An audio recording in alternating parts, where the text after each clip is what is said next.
সে বন্দি জীবনটাকে ভালো লাগে না।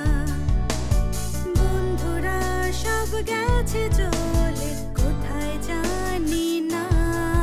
মনে পড়ে তাই হাতটা বাড়াই, বন্ধু তোমারই খোঁজে, বন্ধু তোমারই খোঁজে। কেমন কাটছে আপনার বন্ধুত্বের দিন? নিশ্চয়ই বন্ধুত্বের জয়গানে জীবনকে মিলিয়ে খুব বেশি ভালো আছেন। সেই বন্ধুত্বের জয়গানের আহ্বান জানিয়ে আমি ইভান সাই শুরু করছি আজকের বন্ধু তোমারই খোঁজে। কিছু মানুষ গান গেয়ে চলেন এবং সেই সুরের মূর্ছনায় সবাইকে আপন করে নেন, সবার প্রিয় মানুষ হয়ে থাকেন। গানের কথা এ কারণেই বলছি, আজকের বন্ধু তোমারই খোঁজে এই আয়োজনে যে মানুষটি অতিথি হয়ে আছেন তিনি বহুদিন ধরে তার সুরের মূর্ছনায়, তার গায়কিতে আমাদেরকে আপন করে রেখেছেন। তিনি আমাদের ভীষণ প্রিয় মানুষ, মোহাম্মদ খুরশিদ আলম। বুঝতেই পারছেন তিনিই আজকে আমার অতিথি। চলুন দর্শক, আমন্ত্রণ জানাই আজকের অতিথি মোহাম্মদ খুরশিদ আলমকে। আসসালামু আলাইকুম। প্রশান্ত, কেমন আছেন? ইনশাল্লাহ ভালো। ভালো, খুব ভালো আছি। আর সবসময় বলি যে আপনাদেরকে পেয়ে ভীষণ ভালো লাগে অনুষ্ঠানটা যখন শুরু করতে পারি। আমি অনুষ্ঠান জুড়ে আপনার বন্ধুদের কথাগুলো শুনতে চাইবো। জীবনের ঠিক এই সময়টা এসে বন্ধুদের কথা কিভাবে মনে পড়ে, কতখানি মনে পড়ে? না, এখন যে বয়স, এই বয়সে কিন্তু সবচেয়ে মনে হয় যেটা যে আমাদের স্কুলে কিংবা কলেজে যে সমস্ত বন্ধুবান্ধব ছিল, কিংবা আমি যে গ্রামে জন্মগ্রহণ করেছিলাম, আমার বাড়ি জয়পুরহাটে। তো সেই ছোটবেলায় একটু থাকতে চাই, যখন আপনার নিজে বুঝলেন যে পরিবারের বাইরেও কারোর সাথে এক ধরনের সম্পর্ক হয়ে উঠছে, সেটার নাম বন্ধুত্ব কিংবা খেলার সাথী, সেই বন্ধুদের কথা কতটা আজকে মনে পড়ছে কথা বলতে এসে? আজকে খুব বেশি মনে পড়তেছে, কারণ অনেকে হয়তো পৃথিবীতে নাই, আবার অনেকে হয়তো আসে বিভিন্ন শারীরিক অসুস্থতা নিয়ে আসে। তো আমি শিল্পী হয়েছি, কেউ হয়তো এয়ার চিফ হয়েছে, কেউ নেভাল চিফ হয়েছে, কেউ হয়তো আর্মিতে বিগ পোস্টে আছে, কিংবা টেলিভিশনের মহাপরিচালক হিসাবে আছে। মানে শিক্ষার দিকে মানে এরা আমাদের স্কুল নিয়ে আমি খুব গর্ব অনুভব করি। সেই সময় বন্ধুদের কথা একটু শুনতে, নামগুলো যেরকম একজন এখনও জীবিত আছেন, কাজী মোহাম্মদ শীষ। আমি বলি যে মতিউর রহমান, বাংলা প্রথম আলোর যে সম্পাদক মতিউর রহমান, তো এরাও আমার ক্লাসমেট ছিল। তো পরে এসে আমাদের সঙ্গে একজন ছিলেন ডক্টর মিসবাউদ্দিন আহমদ, অত্যন্ত মেধাবী ছাত্র, এবং পরে উনি ডক্টরেট করে তারপরে ঢাকা ইউনিভার্সিটি জয়েন করে, পরে আপনার জগন্নাথ বিশ্ববিদ্যালয়ের ভাইস চ্যান্সেলর ছিল। তারপরে আমার সঙ্গে গান করতেন, পল্লীগীতি গাইতেন। ওর ডাকনাম ছিল ইরানি, শফিকুর রহমান ওর নাম। আর আবু সুফিয়ান বিমানে চাকরি করতেন। আচ্ছা। তো এখনও উনি সুস্থ আছেন। তারপরে আমার যে শিক্ষক, যার কাছে আমার হাতে ঘুরি গানে, শেখ আবুল ফজল সাহেব, এবং আমার আরও বিভিন্ন বন্ধুবান্ধব যারা ব্যাংকে আছেন, কেউ হয়তো অধ্যাপনা করছেন, কেউ হয়তো প্রাইভেট বিজনেস করেন। তা আমি আমার বন্ধুদের নিয়ে আমি খুব গর্ব অনুভব করি। কেমন লাগছে মানে এভাবে একদম খোলা পরিবেশে এসে কথা বলতে, বন্ধুদের কথা বলতে? অবশ্যই খুব ভালো লাগছে যে এতদিন পরে আমার এই বন্ধুদের সম্পর্কে স্মৃতিচারণ করতে খুব আনন্দ হচ্ছে। আপনার স্কুল লাইফের সেই বন্ধুদের কথাগুলো বলতে গিয়ে আজকে এমন কোনো ঘটনা মনে পড়ছে কিনা যে ঘটনাটা এখনো শুনলে খুব মজা লাগে? অনেক সময় স্কুল লাইফে আমরা একটু স্কুল পালিয়ে সিনেমা, আমাদের স্কুলটা ছিল কি, নবপুর স্কুলটা ছিল দুইটা শিফটে, একটা হলো উর্দু মিডিয়াম, একটা বাংলা মিডিয়াম। তো মানে আগে উর্দু মিডিয়ামটা শেষ হতো, তারপর আমরা 10টার সময় স্কুলে ঢুকতাম আর কি। তো ওইখানে যেটা অসুবিধা হতো যে তখন তৎকালীন পাকিস্তান আর কি, ম্যাক্সিমাম আর্মি অফিসারের ছেলেরা আমাদের স্কুলে পড়তো। তা আমাদের স্কুলটা না তৎকালীন পাকিস্তান আমলে কিন্তু মানে 5টা স্কুলের ভিতরে একটি স্কুল ছিল, নবপুর গভর্নমেন্ট হাই স্কুল। এখান থেকে ভালো খেলোয়াড় বেরিয়েছে, ভালো অভিনেতা বেরিয়েছে, ভালো পরিচালক বেরিয়েছে, গীতিকার বেরিয়েছে, সাংবাদিক বেরিয়েছে স্কুল থেকে। মানে কাকে ছেড়ে কাকে বলবো এটা। তো আমি একটা কথা বলি, তখন মানে একটা নন বেঙ্গলি ছেলেকে, আমার ওই একটা ফ্রেন্ড, ও মানে ওর নন বেঙ্গলির ছেলের গায়ে কে যেন একটা ছোট্ট ইটের দিয়েছে আর কি, ঢিল মেরেছে উপর থেকে। আর ও হাসি দেখে মনে করছে যে আমার ফ্রেন্ডটাই বোধহয় বাঙালি ফ্রেন্ডটা মেরেছে। তো এসে আমার বাঙালি ফ্রেন্ডটাকে খুব মারলো। মারার পরে আমি আরও পাতলা ছিলাম। তারপর আমি ওকে বেঞ্চে শোয়াই না খুব মারলাম। মারার পরে আপনি মেরেছেন? হ্যাঁ, ওই নন বেঙ্গলিটাকে। আচ্ছা আচ্ছা। ওকে বললাম যে তুমি আমার ফ্রেন্ডটাকে, বলো না ও আমাকে হিটের টুকরা মেরে। আমাকে ভাই মারেনি, আমি তো ছিলাম ওর সঙ্গে কথা বলতেছিলাম। তো পরে টিফিন পিরিয়ডে যেটা হেডমাস্টার সাহেব ছিলেন নন বেঙ্গলি, উনি টিফিন পিরিয়ডে সব ক্লাস ঘুরে ঘুরে আমার ক্লাসে এসে বললো যে উর্দুতে বললো যে তুমি এই ছেলের কাছে মাপ চাও। আমাকে স্যার আমাকে মাফ করেন, আমি এই ছেলের কাছে মাপ চাইতে পারবো। তো এরকম করে আসলে আরও বন্ধুদের কথা একটু শুনতে চাই। এছাড়া আপনার সেই সময়ে অনেক বন্ধুই তো হয়, আজকে আমি জানি যে সবসময় তাদের কথা মনে করা হয় না, না, কিন্তু আমাদের একটা গ্রুপ ছিল, যেরকম সিরাজ বলে একটা বন্ধু ছিল আমাদের স্কুল ফ্রেন্ড। সে অত্যন্ত মানে তাকে ওইভাবে আমরা বলতাম সিরাজ সাহিত্যিক। সিরাজ সাহিত্যিক মানে ও তখন থেকেই তৎকালীন যে ইত্তেফাক, তারপরে গণকণ্ঠ, এই সমস্ত পত্রিকা ছিল সেগুলিতে লিখতো। তো পরে সে চাকরি করলো, এই লাইনে চাকরি করলো। তারপরে কর্নেল বোরহান বলে একজন ছিলেন, তারপরে আপনার রাশেদুল ইসলাম ফার্স্ট বয় ছিলেন নবপুর গভর্নমেন্ট হাই স্কুলে আমাদের ক্লাসে আর কি।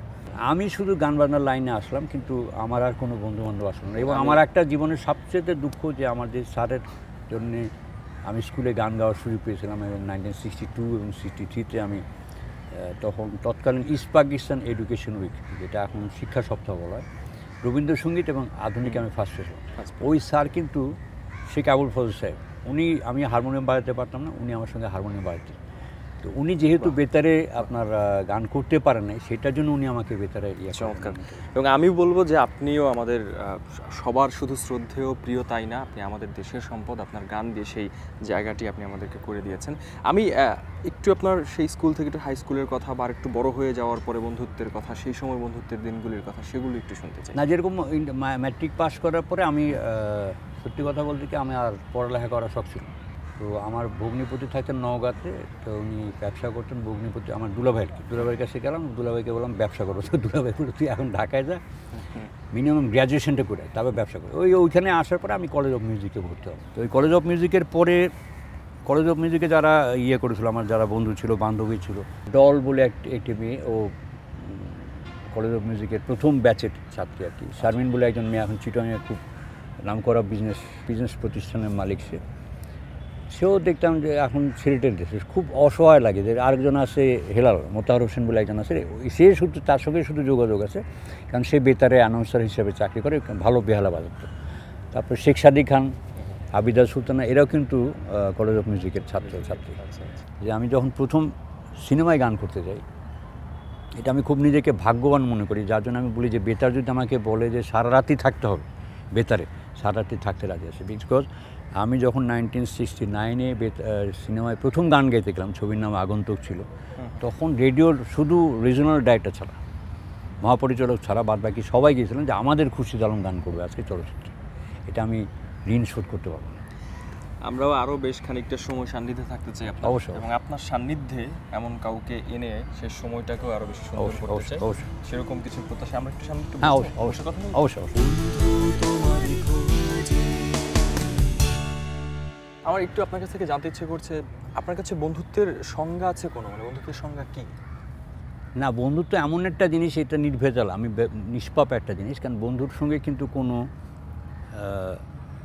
মানে চাওয়া পাওয়া থাকে না। একদম স্কুলের বন্ধুত্ব যেটা থাকে, এটা কিন্তু চাকরি ক্ষেত্রে কিংবা কর্মজীবনে এই সমস্ত জায়গায় ওই বন্ধুত্বের মতো এত মানে কি বলবো যে নিখাত হয় না। স্যার, আমি একটু বিশ্ববিদ্যালয়ের কথা শুনছিলাম, ওইখানে বন্ধু হিসেবে কাদেরকে পেয়েছিলেন? ওইখানে বন্ধু হিসেবে ওখানে যেটা হয় সেটা হলো যারা চাকরি করে তারা নাইটে গিয়ে পড়ে। আচ্ছা, আমিও নাইটে পড়তাম, কারণ আমার তখন আমি অলরেডি গানের সঙ্গে ওতপ্রোতভাবে জুড়ে গেছি। তো আমি নাইটে পড়তাম। তো তারা ওইখানে যারা চাকরি করতো, কেউ হয়তো ব্যাংকে চাকরি করতো, তারা ওইখানে আসতো। তো তাদের একটা ছিল যে একটা করে, মানে including my teacher, political science কিংবা হিস্ট্রি যিনি পড়াতেন, উনি বলতেন বাবা কিছু মনে করুন একটা গান মানে ক্লাসে। তেমন স্যার ক্লাস করতে আছি, প্রিন্সিপাল স্যার দেখলে খুব মাইন্ড করে, তখন আমরা আড়ালে শুনতে। তো যেরকম ছায়ানটে আমি যখন ভর্তি হলাম কলেজ অফ মিউজিক শেষ করার পরে, তখন ছায়ানটে আমি কিন্তু কমপ্লিট করতে পারিনি। তো আমি ওইখানে গেছিলাম। তো যাওয়ার পরে সঞ্জিত দাপ্পা বললো যে ঠিক আছে, তখন ছায়ানট ছিল আজিমপুরে, একটা স্কুল ছিল ওইখানে। তো তখন আমি ইন্টারমিডিয়েট পাস করেছি, মানে আইমিউস পাস করেছি। এর মধ্যে জাহিদুর রহিম সাহেব, বাংলাদেশের অত্যন্ত গুণী একজন রবীন্দ্রসঙ্গীত শিল্পী, আর শেখ লুৎফুর সাহেব নজরুল সঙ্গীত শিল্পী, ওনারা দুজন ছায়ানটে আসলেন। এসে বলে তুমি এখানে কেন? আমাকে স্যার ভর্তি হইতে আসছে। কোথায়? আমাকে প্লে গ্রুপ। কেন প্লে গ্রুপে তুমি এখানে? তখন জাহিদুর রহিম সাহেব বলো যে ও মানে হাইস্ট মার্ক পেয়েছে রবীন্দ্রসঙ্গীত। তখন আমাকে সেকেন্ড ইয়ার নিয়ে আসলো, কারণ আমি তখন দেখলাম যে ডক্টর এনামুল হক, ঢাকা মিউজিয়ামের কিউরেটর, উনি দেখি প্লে গ্রুপে শিখতেছে, তো ওনার মতো একজন ব্যক্তি যদি প্লে গ্রুপে শিখতে পারে তা আমি কেন পারবো না? তা আমি রাজি হয়ে গেছিলাম। পরে ওনাদের জন্য আমি সেকেন্ড ইয়ারে ভর্তি হলাম, থার্ড ইয়ার ফোর্থ ইয়ারে পড়ার পরে আর আমি ইয়ে করিনি, কারণ তখন আমি গানের জন্য। ওখানে কি আপনার কোনো খুব ভালো বন্ধু হয়েছিল? মানে না, এখন যারা বন্ধু বলতে যেরকম আমি বড় ভাইয়ের মতো তাকে শ্রদ্ধা করি, এখনও করি। উনি জীবিত আছেন, বেনু ভাই, অত্যন্ত গুণী একজন শিল্পী। স্যার, আমরা আপনার একটু সেই গানের সময়, কর্মজীবন, এখনকার জীবন, এই সময়ের কথা শুনতে চাই, কিন্তু বন্ধুত্বের কথা শুনতে চাই। এখন আপনার বন্ধু কারা? গানের জগতে এসে আপনি অসংখ্য সিনেমায় গান করেছেন, কণ্ঠ দিয়েছেন। সেই কাজ করতে গিয়ে কাদের কথা বন্ধু হিসেবে আজকে মনে পড়ছে, সেই নামগুলো একটু শুনতে চাই, সেই বন্ধুদের কথাগুলো একটু শুনতে চাই। আমি প্রথমে আমার কৃতজ্ঞতা প্রকাশ করছি যে আমার একটা বন্ধু ছিল, ওর নাম ছিল আবুল কায়েসের, ডাক নাম ছিল মিঠু, প্রয়াত আর কি। সে নপুর স্কুলে আমাদের সঙ্গে পড়তো, কিন্তু পরে পড়ালেখা ছেড়ে দিয়েছিল। ও গিটার বাজত, ওর বড় ভাই ডক্টরেট ছিলেন। ও গিটার পাগল, মানে গানের জন্য সে পাগল, এবং ও আমাকে খুব ইয়ে করতো যে সব ইয়ে করো, তুমি গানটা করো। এখন ও নাই, মিঠু নাই, কিন্তু মিঠু যখন আমি গান করতে যাই মিঠুর কথা খুব মনে হয় যে মিঠু আমাকে, মিঠু বলেন আমার স্কুলের ফ্রেন্ডরা দিত, কিন্তু মিঠু পার্টিকুলারলি, যেহেতু মিঠুর বাসায় যাওয়া আসা ছিল, যেরকম আমার একটা ফ্রেন্ড আছে জিল্লুর রহমান, এখন ড্যালাসে থাকে। ওর বাবা ছিলেন ফজলুর রহমান শেখ, তো উনি ছিলেন আপনার ঢাকার ডিপিআই। আর মা হলেন প্রথম মহিলা অ্যাডভোকেট, মেহরুন্নেসা, মারা গেছেন, সংসদ সদস্য ছিলেন। তো এই যে প্রিন্স, ডাকনাম প্রিন্স, মিঠু, এরা, তারপরে হেলাল বললাম, হেলাল এখনও মগবাজার থাকে। তো এদের সঙ্গে যে ঘনিষ্ঠতা ছিল সেটা হলো যে বাসায় যাওয়া আসাটা ছিল। আর আমি এটা নিশ্চয়ই তুমি আমার সঙ্গে একমত হবে যে স্কুলে থাকা বন্ধুত্বের সঙ্গে একরকম সম্পর্ক, আবার যাদের সঙ্গে বাসায় যাওয়া আসা আছে তাদের সঙ্গে আরেকরকম। তো এই গানের ব্যাপারে আমি বলি, মিঠুর কাছে আমি খুব গ্রেটফুল যে ওর জন্যে আজকে যে খুরশিদ আলম হওয়ার পিছনে তো উপরে আল্লাহ আছেন। তারপরে মনে করেন আমার শিক্ষক, স্কুলের শিক্ষক শেখ আবুল ফজল স্যার, আমার চাচা ডাক্তার আবু হাজার সাইদুর রহমান, এবং আমার বন্ধুরা, প্লাস এই মিঠুর উদ্যোগ সাংঘাতিক ছিল। এবং ও সবসময় চাইতো যে আমি যেন ভালো শিখবে। ও ছিল বাংলাদেশের অত্যন্ত গুণী একজন সুরকার, সমরদার কাছে গিটার শিখত। স্যার, আমাদের মনে হয় আমরা একটু হাঁটি, একটু বাতাসটা কমে গেছে, হাঁটতে হাঁটতে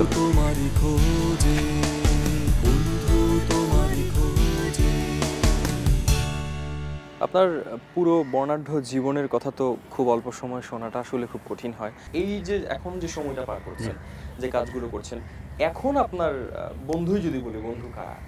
এখন তো বয়স অনেক হয়ে গেছে, তো এখন তো আর আগে স্কুল কলেজে যেরকম চলাফেরা করতাম, কিংবা আড্ডা মারতাম, কিংবা বন্ধুদের বাসায় থাকতাম, গান বাজনা নিয়ে আলোচনা করতাম, খেলাধুলা দেখতে যেতাম, এখন তো আর সেটা হয় না। এখন আমার যে প্রফেশন গান বাজনা, সেটার সঙ্গে হয়তো আরেকজন যিনি কাজ করছেন তিনি হয়তো ডাক্তার কিংবা ইঞ্জিনিয়ার, উনিও হয়তো ডাক্তার প্র্যাকটিস করতে পারে। ওই যে অবসর টাইমে যে আলোচনার বিষয়বস্তু, যে আগে গান কেমন হতো, এখন গান কেমন হয়, এখন খেলা কেমন হচ্ছে, আগে খেলা কেমন হতো, আগের লোকজন কেমন, এটা মানে অতীতের ঘটনাগুলির মন্থন করা আর কি, এটা হয়। আর সত্যিকারে আমি নিজেকে ব্যস্ত রাখতে চাই সবসময়। আমরা যারা অতিথি হয়ে আসেন, একটা চেষ্টা করি অন্ততপক্ষে তার একজন হলেও বন্ধুকে যদি আমন্ত্রণ জানানো যায়, তেমনটা যদি আজও ঘটে, আপনার কোনো বন্ধু এসে অবাক হব হাজির হয় এবং খুব ভালো লাগে। আচ্ছা, আমরা সেই ভালো লাগার সময়টাই আপনাকে উপহার দিতে চাই। আমরা আমন্ত্রণ জানিয়েছি আপনার এই ভীষণ প্রিয় একজন বন্ধুকে, তাকে ডেকে নেই, তাহলে সেই চমকটা থাকে। প্লিজ ওয়েলকাম আপনার বন্ধুকে। আমরা আমন্ত্রণ ভাই, আসসালামু আলাইকুম, কেমন আছেন? ভালো। আরে বহুদিন পর দেখা হবে। আরে এটা তো আপনাকে স্বাগত জানাই আমাদের আয়োজনে। কেমন আছেন? ভালো। আমরা একটু দর্শকদের জন্য আপনার বন্ধুর কথা আপনার কাছ থেকেই শুনতে চাই। হ্যাঁ, আমার ঘনিষ্ঠ বন্ধু, এনার নাম হলো আপনার রেজাউল করিম, ডাকনাম রুবু। উনি একজন সরকারি কর্মকর্তা ছিলেন, বাংলাদেশ টেলিভিশনের চিটং যে কেন্দ্র আছে সেখানকার জেনারেল ম্যানেজার ছিলেন, এবং ঢাকায় সংসদ টেলিভিশন যেটা, সেটার দায়িত্বে ছিলেন। এবং ব্যক্তিগতভাবে ওনার সঙ্গে আমার ঘনিষ্ঠতার কারণ হলো উনি একজন ভালো শিল্পী, অত্যন্ত গুণী একজন শিল্পী, অত্যন্ত রসিক লোক, আর সবচেয়ে বড় ব্যাপার উনি স্বাধীন বাংলা বেতার কেন্দ্রে একজন শিল্পী। খুরশিদ আলম তো পাকিস্তান আমলের একজন শিল্পী এবং এত জনপ্রিয় চলচ্চিত্রে সেই সময় খন্দকার ফারুক আহমদ, মাহমুদুল নবী, আনোয়ারউদ্দিন খান, মোহাম্মদ আলী সিদ্দিকী, এদের থেকে বের হয়ে এসে চলচ্চিত্রে জায়গা করা সত্যিকার অর্থে খুব একটা টাফ ছিল। এবং খুরশিদ আলমের অনেক গান পপুলার। এবং একটা জিনিস মনে রাখতে হবে যে এখন পর্যন্ত 30টা চ্যানেল চলছে, সেখানেও খুরশিদ আলম সরাসরি গান করছে, ওই একই রকমভাবে গান গেয়ে যাচ্ছে। নিশ্চয়ই। তো সেই বন্ধুত্বের শুরুর দিককার কথা শুনতে চাই, কিভাবে আসলে বুঝলেন যে আপনারা বন্ধু বা বন্ধুত্বটা গড়ে উঠছে? আমি তো আমার বাড়ি রাজশাহী, অ্যাকচুয়ালি আমি রাজশাহী ইউনিভার্সিটিতে পাস করেছি, করার পর আমি ঢাকায় আসি, এসে আমি বাংলাদেশ টেলিভিশনে অনুষ্ঠান সহকারী হিসাবে চাকরি নিই 69-এ। ওনার মনে আছে কিনা আমি জানি না, এখানে তখন বুয়েট ছিল না, ইঞ্জিনিয়ারিং কলেজ ছিল, সেই বুয়েটে একটা ফাংশন হয়েছিল, সেখানে শওকত হায়াত খান, শাবনাম মুস্তারি এবং খুরশিদ আলমও ছিল এবং আমিও ছিলাম। তো খুরশিদ আলম সাহেব আমাকে ডেকে বলবো, আপনার গলাটা তো খুব ভালো। তো আমি বললাম, আমি কিন্তু আপনার একজন খুব বড় ফ্যান। বিশ্বাস করবেন না, কারণ চলচ্চিত্রে এত গান খুব কম শিল্পীদেরকেই গাওয়ানো হয়, ইভেন অনেক বড় বড় শিল্পীরাও কিন্তু খুরশিদ আলম তখন চান্স পেত না, কিন্তু খুরশিদ আলম নিজে তার জায়গা করে নিয়েছিল। কোনো ফাংশন হলে হয়তো দেখা হতো, এভাবেই বন্ধুত্ব আমাদের মধ্যে। তাহলে দুজনের বন্ধুত্ব কত বছর হলো?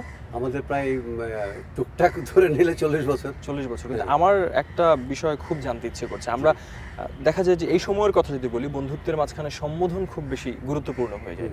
আমরা বন্ধুকে তুমি করে কেন আমরা না বললে, হ্যাঁ, এই যে আপনি এবং 40 বছরের বন্ধুত্ব, সেটা আমি সত্যি কথা বলি, আমি কোনোদিন হঠাৎ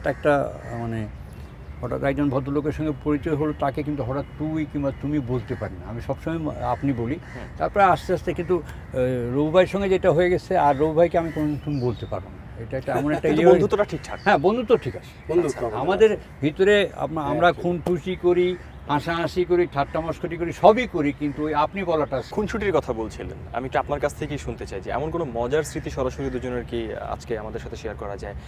কোনো ঘটনা কি মনে পড়ে? একটা আছে, খুরশিদ আলমের মনে আছে কিনা আমি জানি না, আমরা অ্যাকচুয়ালি এইটেন একটা কম্পিটিশন করেছিল গানের,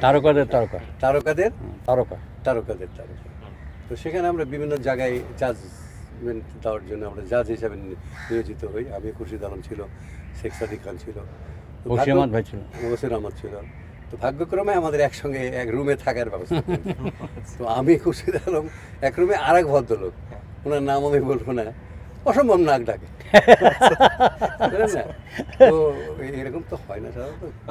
সেই জায়গা থেকে আমরা একটু অনুষ্ঠানের শেষ দিকে আছি, একটু শুনতে চাই যে 40 বছরের বন্ধুত্ব কখনো কি মান অভিমান, মুখ দেখা দেখি বন্ধ, খানিকটা ঝগড়া বিবাদ, এরকমটা কখনো হয়েছে? না, ঝগড়া প্রভু ভাইয়ের সঙ্গে তো ঝগড়া বিবাদ হওয়ার কোনো কারণই নাই।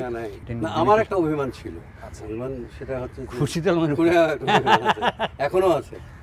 সত্যিকার অর্থে আমি কিন্তু সরাসরি অনুষ্ঠান টেলিভিশনে চ্যানেলগুলোতে যখন হয় তখন কিন্তু আমি দেখি, আমি হঠাৎ করে হয়তো একটা রিমোট দিলাম, দেখি খুরশিদ আলম, তো আমার খুব রাগ হতো যে খুরশিদ আমাকে এটা জানালো না, তাহলে তো আমি আরও হয়তো 10 মিনিট আগে থেকে দেখতে পারতাম, হয়তো দেখা যায় তো 15 মিনিট পার হয়ে গেছে।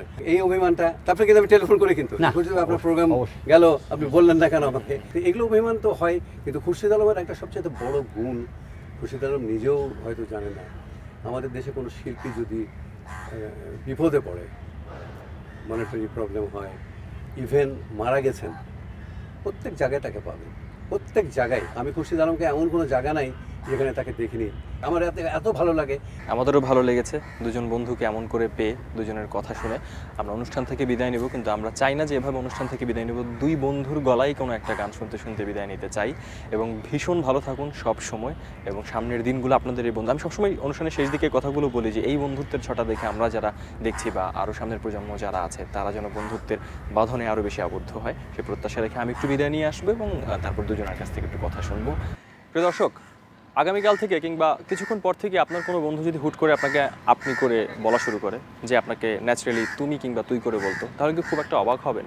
হয়তো হবেন, কিন্তু আজকে অনুষ্ঠান দেখতে দেখতে নিশ্চয়ই আপনার মনে হয়েছে সম্বোধন যাই হোক, বন্ধুত্বের বন্ধনটা ঠিকঠাক থাকলে সেটাই অনেক বেশি গুরুত্বপূর্ণ। এবং বন্ধুত্বের জয়গান নিয়ে আজকের অনুষ্ঠান শুরু করেছিলাম, শেষেও বলতে চাই সেই বাঁধনেই আবদ্ধ থাকেন। আগামী সপ্তাহে আপনার প্রিয় টেলিভিশন এনটিভির পর্দায় আবারও হাজির হব প্রিয় কোনো মানুষকে নিয়ে। ততক্ষণ পর্যন্ত ভীষণ ভালো থাকুন। আল্লাহ হাফেজ। চলুন গানটা শুনি। বন্দি পাখির মতো মনটাকে দে মরে, মুক্ত আকাশখানি কি আমার নীল কেড়ে, পাহাড় ও নদী বলে দাও কি নিয়ে থাকি, এ ব্যথা কি দিয়ে ঢেকে রাখি বন্দি পাখির মতো মনটা কেটে